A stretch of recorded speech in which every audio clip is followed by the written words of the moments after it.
So, Deborah, when you think about it, if you were to describe who you were, I mean, you've had an illustrious career with Dallas PD. How many years did you work there? 30 years. And where did you come from? San Antonio. I was a student at, I had a part-time job working as a student at the Fort Sam military base. Okay. So I was. How old were you then? I was 21. And recently I had just moved back home because I'd gotten divorced. So I needed to start working again because I had a newborn child. And so I was living at home with my parents. But I knew that I always wanted to be a police officer and I needed to get a career started. And you didn't think about San Antonio PD? Or? No, I didn't want San Antonio. All my family and friends, everybody lived there. And so it was my thought that if I became a police officer there, because I was a law enforcement explorer there as a young teenager. But I knew that I didn't want to be a police officer there because I was afraid I was going to have to arrest a relative or a good friend or somebody. Well, you know, that is something to think about, isn't it? I didn't want to be in that situation. Yeah, okay. And so you come to Dallas, such a young age. What were your perceptions of law enforcement before joining the PD? I always enjoyed and respected the law enforcement. As an explorer, I learned a little bit about what they do, how they interact with the community, what their job responsibilities were. So I already had a pretty good idea of what they did. So I knew that was something I wanted to do as a young child. I knew that's what I wanted to do. Interesting.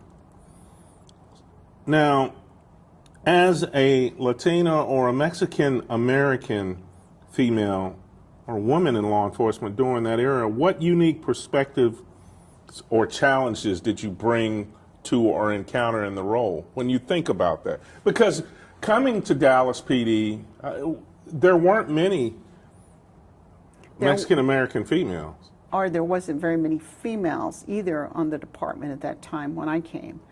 What year was it again you came? In 1981. Okay. In 1981. One of the challenges I found a lot was the machoism in the male officers there, because they still felt that this was a male-dominant job. And so that was a big challenge for me, becoming from a small Hispanic family, being the youngest of two children, and not being talked to in some of the ways that I heard officers talk. A lot of cursing going on? Yes, a lot of cursing going on, a lot of derogatory terms at that time, you know, about people, about other officers, you know. Yeah, racial derogatory terms. It was difficult to hear that, you know, because I didn't hear that when growing up, you know, so. Yeah, you know, but the culture, when you think about it, police and culture is a totally different culture, isn't it? It is. We're a subculture. It is. Yeah, and then for you to come from a close-knit family into a city, I remember you telling me you came to the city of Dallas not really knowing a whole bunch about Dallas. I didn't. I only knew what I saw on the television show Dallas. Yeah. That's all I knew about it. I didn't have any friends, any family. I didn't know anything really about Dallas. And they came to San Antonio College in San Antonio, and the recruiters were there, and so they recruited me and said, "Come to Dallas and take the test and see if you know how you do out there." And so I spoke to my parents about it. They knew that I always wanted to be a police officer, and I think secretly they probably thought that I wouldn't make it up here, or if I did, that I probably wouldn't stay because I didn't have any family here. Exactly. And a family is very, very important in our culture. You know? So when I came up here and I tested, and I passed all my tests, I was so excited. You know, so excited. I had saved my money to buy a bus ticket to come up here, and when I found out that I passed, I turned that in and bought an airplane ticket so I could go home and just tell everybody how excited I was that I got hired. Wow. So that was a big step for me. Well, how did your parents react to that? How did your family react? They were You're going surprised. to Dallas. They were surprised. Why are you going there? That's such a big city, you know. And it, like again, I had a small child, so my parents at one time, they're excited that I got the job, but I think they were more excited that they knew I was going to have to leave my daughter there because I had no babysitter. I didn't know anybody here. And of course, that was their first grandchild, so they wanted to take care of her while I came to the academy. Let me ask you this. When you came to the academy, what were your thoughts coming to the academy? You don't know anything about Dallas. You just know that you're going to Dallas. It's going to be a career. You're going to be a Dallas police officer. You looked at it as a career then. Yes, absolutely. Yeah. I saw that this was definitely a challenge for me, but something that I needed to do because I had a daughter already. I did not want to be someone that just lived with the parents the whole time and depended on them. I wanted to be independent. I wanted to have a career, and I wanted to show my daughter that, you know, as a woman, there's things that you're going to have to do that you never thought you'd have to do. Yeah. And so it was a struggle, but, you know, I just had to proceed ahead. What were the instructors like when you went through the academy? They were really tough. Uh-huh. They were really tough. There was a couple of females. I was the only Hispanic female in my class, but I think there was about 3 or 4 other Anglo females that were there. Mm-hmm. So they were tough, but I think they were definitely very level-headed, and they taught us exactly, and they told us, they said, you're going to do the same thing a man's going to do here. Yeah. And so that's what was expected of us, and that's what we did. When you graduated, I love the pace of this. When you graduated, you come out, you're in the field training phase. How many phases was it then? 3. It was 3, so it hadn't changed. I mean, it's the same for me at Fort Worth. First phase, what was that like? Do you remember? Yes, and I still remember my very first call, too. Okay. I was a little intimidated by my FTO because, again, this is my first time, and by the way, he was Anglo. Uh-huh. And so here I was, you know, Hispanic female, you know, obviously I spoke English and Spanish. So my instructions at that time, he said, just sit there and be quiet and don't say anything until I ask you to do something, you know. And I was like, I went to the academy all this time to sit here and say nothing and do nothing. Uh-huh. And so anyway, the first call that we went on, it was a male that was locked out of his apartment for non-payment of rent. And so we get there and he's very agitated. He's kicking the door to his apartment because he wants to get in. And my FTO says, okay, go handle that. And this guy was very large compared to me. Uh-huh. He was an African-American male. And, I was going to ask you, okay, what was that? And I come up to him, and he sees me, and he starts cussing at me right away. Uh-huh. Right away. And so I can't even find out what the situation is yet because he's busy yelling at me. So finally, you know, he calms down a little bit. And I said, so what's going on? He says, you know, the manager took my TV and she locked me out of my apartment and this and that, this and that. I said, okay, so I can see the door is damaged. Uh-huh. But I'm still kind of frazzled because he's cussed at me so much. And my FTO says, well, what are you going to do? And I said, well, I'm going to put him in jail. He goes, for what? I said, well, for cussing at me because he disturbed my peace. Uh-huh. Nope, you can't do that.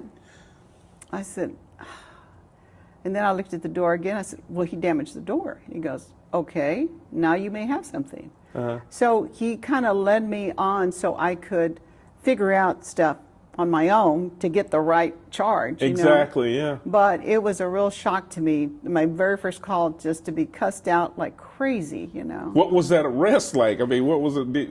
Yeah, it was, it began to be a little more calmer. Because I was trying to talk to him and say, listen, okay, you know, I understand you're upset. You know, I've seen that happen before. And I was really trying to sympathize him so he would calm down and let me put the handcuffs on him. Yeah. So I finally did that, you know, and then we got him in the car, you know. So, you know, I was kind of proud of myself. And really, I was really glad we didn't have to fight this guy. Oh, yeah, yeah. I would have lost. I know I would have lost. But it was. Well, you had your FTO there. I had He my would have FTO helped. there, Yeah. But I knew it was going to be a big fight. Yeah. And I didn't want that. Not my very first call. Yeah, exactly, you know? yeah. So, yeah, it was interesting. Did you have any more notable that you can think of in your first phase? I mean, Or was it just it went pretty well? What shift was that on, the first That phase? was on the day shift. Oh, that's Yeah, it was on a nice. day shift. Yeah. I remember one call where a boyfriend-girlfriend had gotten into a fight, and he was threatening to kill himself. And they were fighting, they were struggling over a shotgun. And he got the shotgun right underneath his neck, and apparently in the struggle, the shotgun went off. Yeah. And blew his brains on the ceiling. So when we get there, and I'm the only female there, all the other officers, male officers, are there. So the female suspect, she's outside and she's crying, and she can't even get any words out because she's like, so I'm trying to calm her down to get her name first of all. So I start to just talk to her and calm her down, and she starts little by little starts talking to me about her name and what happened and so forth. About that time, a veteran officer comes over and asks her, "Why'd you blow your boyfriend's brains out?" And she just lost it. And there went my interrogation, my investigation with her. And I couldn't get any more information out of her. Wow. So, at times I thought I was doing the right thing, and I think I did. But when you have another officer that comes over and messes up what you're trying to figure out, that kind of messes things up. So I was a little upset about that, you know. But you learned something from that too, though. Right. Well, and then your second phase in your FTO, was that evenings or midnight? That was midnights. And in my second phase, though, I was involved in a serious DWI crash that took me out for a few months. Wow. My FTO on nights was off that day, and I had another a substitute FTO. Yeah. And we stopped a DWI on LBJ Freeway at Midway.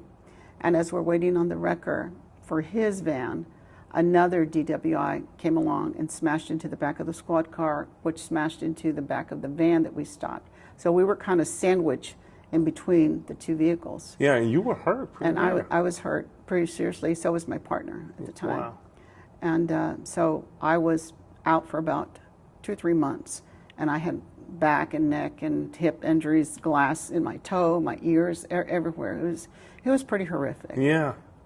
What was that like when your family found out? Well, the last thing my mother told the background investigator when he came down, he said, "Please don't call me at 3 in the morning and tell me something happened to my daughter." Well, it was a little after that time that they ended up calling her and telling her that I was involved in a serious accident. I know that was emotional for her. And of course, being that far away, and like I said, I had no family here, so they ended up, her and my father both flew up here to Dallas, and the police department picked them up and brought them to the hospital, and they took care of them there. So it was pretty horrific, So. Wow. So when you come back from being off a few months, what was that like for you? The first day back, the FTO I had took me back up on 635, exactly in the same spot where we had that wreck. And he made a traffic stop. And I was so nervous because all I was thinking was about the wreck that I recently had. And he said, he made a traffic stop. He said, "Stay in the car, I'll be right back." So he gets out and he's walking, and I, who don't cuss, but I was cussing in my mind a lot. I had a lot of bad words coming through my mind, I'm thinking, well, he knows what happened to me. Why would he do The whole that to me? department knew. Yeah, the whole department knew. And so he went, wrote the ticket, he came back, and he sat there, took his time, and he looked over at me and he said, "Are you okay?" I said, "No, I'm not." And he said, "Do you want to go back to the station?" I said, "Yes, I need to go back." Well, I realized that I wasn't quite ready to get back on the street. So I think I took another 2 weeks off, and I was really thinking, is this what I really want to do? Because I didn't expect anything like this to happen to me. I felt like I was going to join the department. I was going to be the best officer. I was going to, put a lot of people in jail and help a lot of people. That was my goal, to do that. I never, ever expected anybody to injure me, put me out where I couldn't help anybody else. Yeah. So that took a toll, but I finally realized that's what I want to do. I want to do that. That's tough, but that's a great story that you came back from that Well, it gets better. 2 years later, after that, I'm off training already. I had a partner, and we were working far north Dallas. And we were working an evening shift, and we were getting off. And on the way back to the station, we come across a DWI. And I thought, oh no. I said, I want to get off. I don't want to have to deal with this. He said, come on, we'll just pull her over, and we'll pull that person over, see what the deal is, So I said, okay. So find out this woman has broken ribs. She had been on Valium, and she had been drinking. Oh, wow. So we said, we can't let her drive anymore. So long story short, we're waiting on a wrecker for her vehicle. Another DWI comes along, hits the back of the squad car. I'm sitting in her car because I want to move it over to the shoulder. And the squad car hits the back of her car. She had one of those great big steering wheels, and she was a lot taller than I was. So at the impact, I was holding on the steering wheel, and I was trying to move the seat forward to get closer to the pedals. Yeah. And that's when the crash happened, and my head went through the steering wheel. So 2 times I was hit by DWI. Were you out for a long time after that? No, not that one. It wasn't very long, too. That was only about a month or so. Wow. I mean, how did that make you feel? Did you feel like you had a negative aura or something going on, or what? Well, a lot of officers joked that said I was the only officer that they knew that could be arresting DWIs, 2 DWIs at the same time via the hospital. Exactly, yeah. So it was a traumatic too. So I use those stories though when I'm teaching the traffic transportation code and crash investigation. Yeah. And my story to them is if you were at home or you're driving home and you see an officer in front of your house and they're telling your family that your mother or your father's just been hit by a DWI, how's it going to make you feel? And a lot of them think, I'll be mad. I want to do this to that person and that to that person. I said, see, I was doing my job. I did not expect that to happen. But that person doing what he did changed my life because I missed sitting at Thanksgiving dinner with my family. I missed going Christmas shopping for my daughter when she was 1 year old. I missed New Year's. I missed a lot of things. A lot of time came out of my life that I didn't give anybody permission to take that from me, but they did. Yes. And I still have physical scars on my body from those accidents. And when you think about it from that perspective too, think about people who actually die as a victim of someone who was DWI. That's taken from somebody else's family. Right, right. And so I guess in a way I feel like I'm lucky because I know what it is to be the victim. Yes. But I also know what it is to be the arresting officer. So I didn't, at that time, I didn't and still don't really have tolerance for DWIs. Yes. As a matter of fact, my father had been a heavy drinker. And the first time he came to see me in the hospital, my mother told me that after that he didn't drink anymore. Wow. Wow. What was it like for you being Latina coming to the Dallas area, which is a bigger city? How did you relate to people from the same cultural background? Was that a good thing? I would think it would be. Yeah, it was. How did it make you feel? Really good. I mean, a lot of people that I began to meet around, the areas that I was working, they saw, wow, there's a Hispanic female in a uniform. Exactly, yeah. And I would have people say, are you real? And I said, yeah, I really work for the Dallas Police Department. You know? And then when I would go into schools and I would talk to kids, some of the little kids, I'll never forget this one little girl. I went in there one day in a uniform, and then the next day I went back because I needed to, I think I promised them some color books or something, so I didn't have enough, and I went back to drop off the color books. And she saw me in plain clothes, and she said, because I had to go to court that day, and she said, you're not a police officer because you don't have a uniform now, And it was hard for her to understand how you can be a female officer and then be a female, wearing a dress, So I thought that was pretty interesting that they would do that. What was it like when you were asked, because at that time, which is interesting for me, you didn't have many Hispanic male or female officers, I would think. When you're asked to interpret, I'm sure they were only too glad to have someone that could do that. Well, and I like, this is what I'm doing now. I'm teaching Spanish in the Law Enforcement Academy. Exactly. And that's why I'm dressed like this, because Yes, today yes. is our Spanish class. Exactly, yeah. But, and you're a great instructor because they say you bring food and everything, right? well, I have to teach them about the culture. Exactly, part yeah. of the culture is our food, you know, Yeah. our music and our colors and what things mean. But, you know, they took me in and they said, you know, is somebody that we can trust? I would go by, like there was a recreation center where a lot of Hispanic ladies would get together and they would make tamales or they would make coffee and they would invite me to come in to talk to them. In that, it's like, oh, by the way, that house down the street, we think they're dealing drugs. And by the way, you know, so-and-so, we've seen some cars going through there. So they would start to give me information. Yeah. And so building trust in that community, really, it made me feel good. And it gave them an avenue to get some information out to some of their worries about their neighborhood. Yeah, yeah.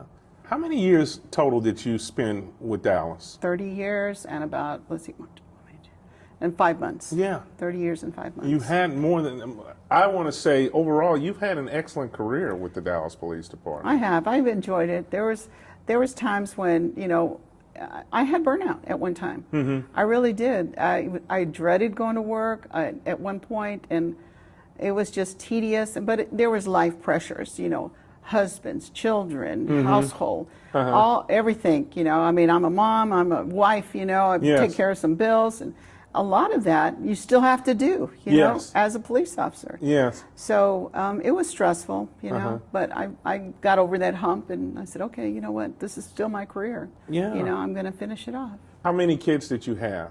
I had 3. And were they all daughters? No, I had 2 daughters and 1 son. And how old are they now? Oh, the baby is 35. Wow, okay. Yeah. My youngest one, like I said, she was just turning 1 year old when I joined the police department, and she's 42, 43, something like that. And your son? My son is my son is 42. My daughter, oldest one, is 45. And then, so what I want to ask now, did any of them go into law enforcement? No. And would you have encouraged that? No. Why? I mean, you had a great career. I did. I just think the climate right now, and for my daughters, I wouldn't have wanted them to go through some of the difficulties that I had to go through when dealing with the male job. Yes. You know? So no, I wouldn't. My youngest daughter, though, well, my son, I know he thought about it at one time, but I said no. He ended up going to the military for a while. You know? My oldest daughter became a teacher, and my youngest one, she does marketing. So excellent. They're very happy in their careers right now. You but know? they're proud of you. Yes, but I know what I was going to mention to you. My oldest daughter, when I would pick her up from school, I would get off work, right out of work, and go pick her up. And so I was in a uniform, and so her little friends would kind of look at me and look at her like she was in trouble. And she said, "No, that's my mom." So a couple of days went by, and she said, "Mom, can you please change clothes before you pick me up?" I said, "Okay," you know. I was embarrassing her or something, you know. So, but I mean, she was like in first grade when she told me that, you know. Wow. So that was kind of funny. Man, when you think about what today's police officers need to be, what are the qualities? What are some of them? Because you're teaching in the academy environment. What are the qualities that you think we should look for in people who want to be police officers? I would say, first of all, it would be compassion, honesty, integrity. They really need to be patient, especially if they have a language barrier. They need to be patient. Attempt to communicate, like I'm teaching Spanish now, and I tell these cadets, you need to at least try. Before you start calling for a Spanish-speaking officer right away, at least make an attempt to communicate with them. I think getting involved in the community, I encourage the students, I said, go to some of the festivals they have, you know, some of the events, especially around Christmas time, you know. They have things called the Posada, they have the things of Dia de los Muertos. which is Day of the Dead. I said, those are celebrations. Go find out what they're doing, you know, how they interact with you. I said, and they see an African American or an Anglo officer there, that they're going to wonder, wow, what's he doing here? Yeah. You know, but if they see you eating a tamale or, you know, drinking some of the aguas frescas or something, you know, they're going to think you're okay, you know. And that really does build a rapport. Yeah, it does. Yeah. It really does. I have to tell you something. I had a Hispanic partner at one time while I was in the traffic section. I got to hear this. Okay. So every morning we would go find a little place to go have breakfast. There was a place down in Bishop Arts that we would go to. And one day he took off, and so I went in there by myself. And she said, "Where's your husband?" And I said, "What?" And she says, "Where's your husband?" I said, "My husband is at home." She goes, "No, he comes in here with you every day, you know, all the time." Were you in plain clothes most of the time when you No, I came was in uniform. Oh, We're what? in uniform. So she's talking about my partner. I said, "That's not my husband, that's my partner." She goes, "Oh, I thought that was your husband," you know. I said, "No." Was he Hispanic too? Yes, you said? he was Yeah. Hispanic, yeah.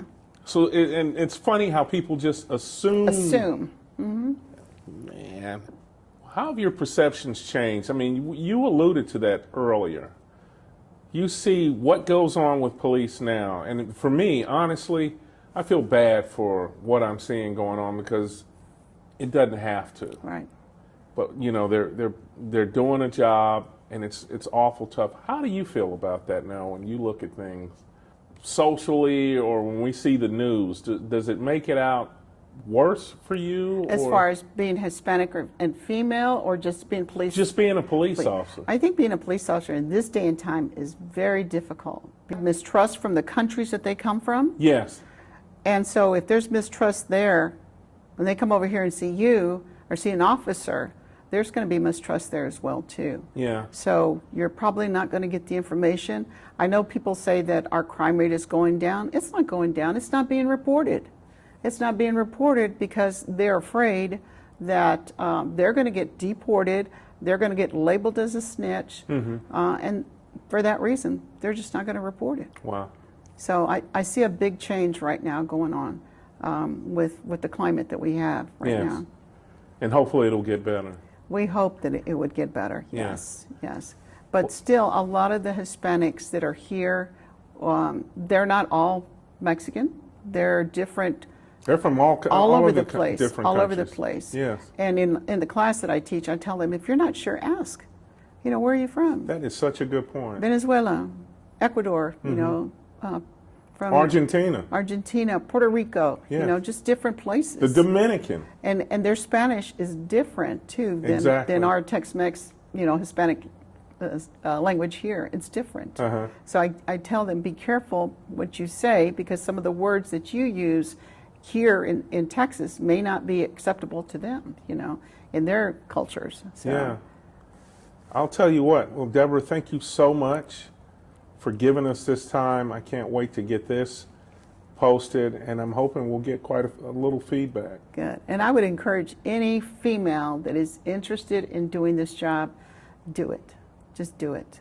I wouldn't say that to my children because they're my children. Exactly. You know, but we need more females. We need more, especially Hispanic, more minority females. Yes, you know, out yes. there, because you got minority children, and they're looking up at whoever's answering their calls. You know. Absolutely. So I would definitely encourage, you know, females to, you know, not just, it's not a male job anymore. It's not. I say this all the time. Thank you so much for your time with You're us. welcome. All right? Thank you. Thank you.